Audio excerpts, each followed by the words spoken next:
Dolar Amerika Serikat mengakhiri minggu trading sebelumnya dengan kenaikan. Para investor senang dengan data pekerjaan Amerika Serikat yang optimis untuk bulan Mei yang memperkuat ekspektasi langkah-langkah yang lebih agresif oleh Fed.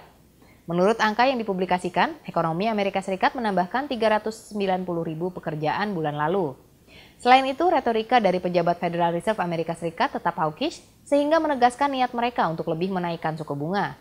Tonton ulasan video kami untuk mengetahui bagaimana laporan ini mempengaruhi sentimen pasar dan dinamika pasar mata uang kripto, dan komoditas.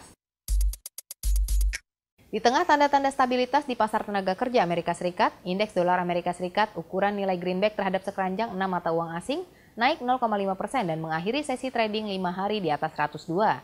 Dengan demikian, para investor mengharapkan Bank Sentral untuk menaikkan suku bunga setengah poin persentase pada masing-masing dari dua pertemuan berikutnya. Terhadap latar belakang ini, euro menyerah pada dolar dan turun dari level tertinggi 5 minggu yang diposting Senin lalu. Akibatnya, minggu lalu mata uang Eropa kehilangan 0,12%. Inflasi di kawasan euro mencapai rekor tertinggi lainnya dan masuk pada 8,1% yang dapat memaksa Bank Sentral Eropa untuk memperketat kebijakan moneter. Terlebih lagi, kebijakan ECB saat ini semakin banyak berbicara tentang perlunya menaikkan suku bunga, namun keputusan itu hampir tidak akan dibuat sebelum September. Sementara itu, Bank of England telah aktif menaikkan suku bunga, akan tetapi pound Inggris masih di bawah tekanan. Para pelaku pasar mencoba untuk menganalisis prospek suku bunga yang lebih tinggi dalam menghadapi kemerosotan ekonomi atau bahkan resesi. Inggris juga menderita inflasi yang melonjak. Untuk merangsang pengeluaran konsumen, pemerintah Inggris bahkan telah menggunakan pajak rejeki sementara atas keuntungan perusahaan minyak dan gas.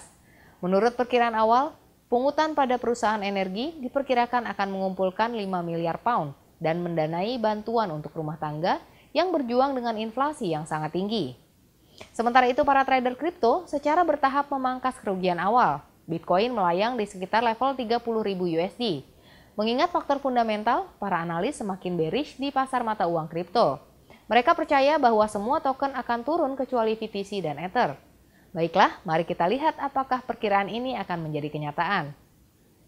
Nilai minyak naik pekan lalu. Minyak mentah Brent naik 1,3% dan menetap di atas level 121 USD per barrel.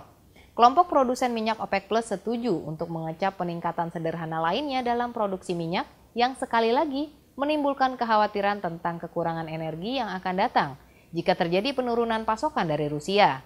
Akan tetapi ada spekulasi bahwa Arab Saudi sedang bersiap untuk memompa secara signifikan lebih banyak sebagai bagian dari pengaturan ulang hubungan dengan Amerika Serikat.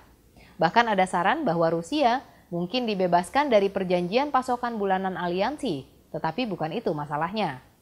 Berbicara tentang emas, logam kuning kehilangan 1,12% dan ditutup pada 1.850 USD per troy ounce, menempatkannya di jalur untuk penurunan mingguan ketiga berturut-turut.